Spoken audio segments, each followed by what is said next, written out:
जालना शहर हे एक मोठे औद्योगिक शहर म्हणून देशाच्या कोणाकोपऱ्यात तसेच विदेशातही प्रसिद्ध आहे। माजी आरोग्य मंत्री राजेश टोपे यांच्या माध्यमातून या ठिकाणी भव्य अशी बिल्डिंग कोट्यावधी रुपये खर्च करून श्री रुग्णालयाची शहरातील मध्यवस्तीत गांधी चमन येथे उभी झाली। या ठिकाणी गोरगरीब जनता आपल्या मायमाऊलींना घेऊन उपचार घेण्यासाठी येतात।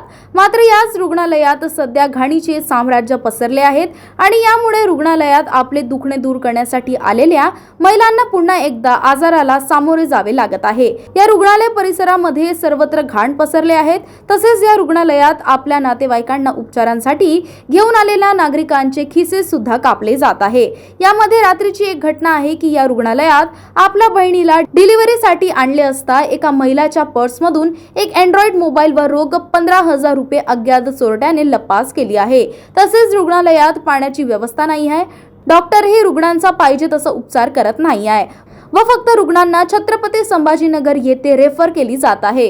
कुठलीही सुख सुविधा या जिल्हा श्री रुग्णालय येथे होत नसल्यामुळे रुग्णांच्या नातेवाईकांनी या रुग्णालयाच्या प्रशासनावर आपली नाराजगी व्यक्त केली आहे व राज्याचे आरोग्य मंत्री यांनी या सर्व प्रकाराकडे गांभीर्याने लक्ष देऊन या रुग्णालयाच्या कामकाजावर वासक ठेवला पाहिजे अशी मागणी रुग्णाच्या नातेवाईकांनी केली आहे। पैसे चले, आमचा मोबाईल गेला, पैसे गेले खिशातले चटच गेले 15,000 रुपये गेले। हो 15,000 गेले, मोबाईल मोठाच्या मोठा गेला। मग अशानं कसं हे होईल?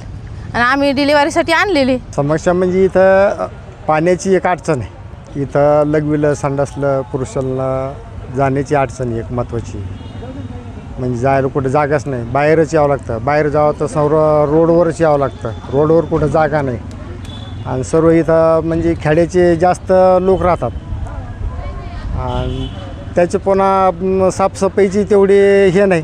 काय नाव तुमचं? नागझिरीहून आलेलो शेख अकबर का पठाण, नागझिरी तालुका अंबड जिल्हा जालना। काय समस्या आहे? समाज हेचे का दवाखान्यात काही सुविधा नाही आहे, बाथरूममध्ये पाणी नाही, प्यायला पाणी नाही, लोक कुठंही थुकतात, कोणताही पुड्या खाऊन काही तिथं नियोजनच नाही काही दवाखान्यामध्ये।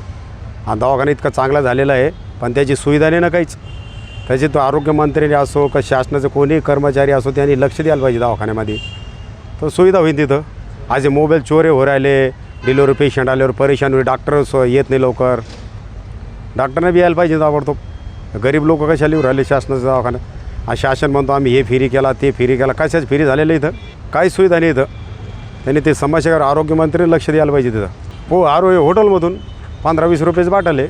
समस्या एकच आहे की टॉयलेटला जाण्यासाठी पाणी नाही, टॉयलेट बंद आहे, टॉयलेट हात धुण्यासाठी पाणी नाही, साफसफाई नाही, ही समस्या आमची म्हणणं काय आहे तुमची सुविधा आहे पण पूर्ण हे होण्यासाठी आम्हाला पाहिजे सुविधा आहे म्हणून आम्ही इथे येतो। ही आमची सुविधा पाहिजे आम्हाला, बाकी काय नाही। पाणी पाहिजे, पाणी नसल्यामुळं आम्हाला टॉयलेटला स्वतः आम्ही 3 दिवस झालं बाहेर जातो आहे। लेडीज कुठे जाणार आहे? मग कुठं जाणार आहे लेडीज? कुठं जाणार आहे? गडी माणूस जाऊ शकतो आहे, लेडीज बी जाणार ना, काय करणार? ज्याची डिलिव्हरी झाली ते काय करणार? हां ती काय करू शकत? साफसफाई नाही, सध्या बी तिथं राहू वाटत नाही, त्या बेडवर थांबू वाटत नाही। मग किती थुकून घाण करायचे, जे थुकतं त्याच्या कारवाई करायची, कॅमेरा लावायचे त्यानं। पाणी कुठून येऊ राहिले तुम्ही प्यायला? पाणी आम्ही खालून नेऊन राहिलो आहे, खालून बिस्लरी न्यायला लागलो, पाणी प्यायला नाही लागलो। बकेटी घेतल्या 20 रुपयाच्या 30 रुपयाच्या, स्वतः जेवासाठी भांडे धुवायला पाणी नाही दिलं। सगळं लक्ष द्या म्हणून त्याचं आमचं ते सगळे सुविधा व्हायला पाहिजे नाही तर सरकार आहे बरोबर आहे, सुविधा व्हायला पाहिजे ना। मी मंठा तालुका गाव कीर्तापूर पोस्ट उसवत तालुका मंठा जिल्हा जालना येथून माझ्या सुनाला मी घेऊन आलेलो आहे आणि ॲडमिट केलेलं आहे। पण त्या लोकांनी दवाखान्यात नेऊन सनी माझ्या सुनावर उपचार केला आणि ते मुलाला संडास होईना म्हणून ते ॲडमिट केलेलं आहे। परंतु जे लोक होते त्यांनी म्हणे आता 2-4 दिवस सांगा, नाही तर आम्ही म्हणलं औरंगाबादला घेऊन जाऊ। ते म्हणले तर काही हरकत नाही, त्यांनी उपचार चालू केला, थोडं 25% त्याचा परिणाम झालेला आहे मुलावर। परंतु जे मी लगवील गेलो, मला चालता येत नाही आणि मी लगवील गेल्याच्या नंतर तिथं संडासमध्ये गेलो, तिथं घाण पाणी नाही, काय नाही। हात धुवायला गेलो तर मला जेवण करायचं होतं। मी सकाळून 8-8:30च्या गाडून कीर्तपूरमधून जालन्याला आलो आणि त्यावेळेस तिथं पाहिलं तर सरी घाण, जिथं पावा खिडकीतून जिथं पावा तिथं तिथे घाण. चालता चालता मी भितळानं टेकन देऊन माझे हात भरले. आणि त्या लोकांनी एकही, आणि पांगऱ्याचा माणूस होता एक, तो फवारा घेऊन सन्या इळभर फवारा घेऊन सन्या थकला आणि त्याच्या मुलीला घेऊन सन्या जाण्याला घेऊन आला. आणि त्याच्याजवळ 15,000चा मोबाईल त्याच्या मुलाजवळचा होता.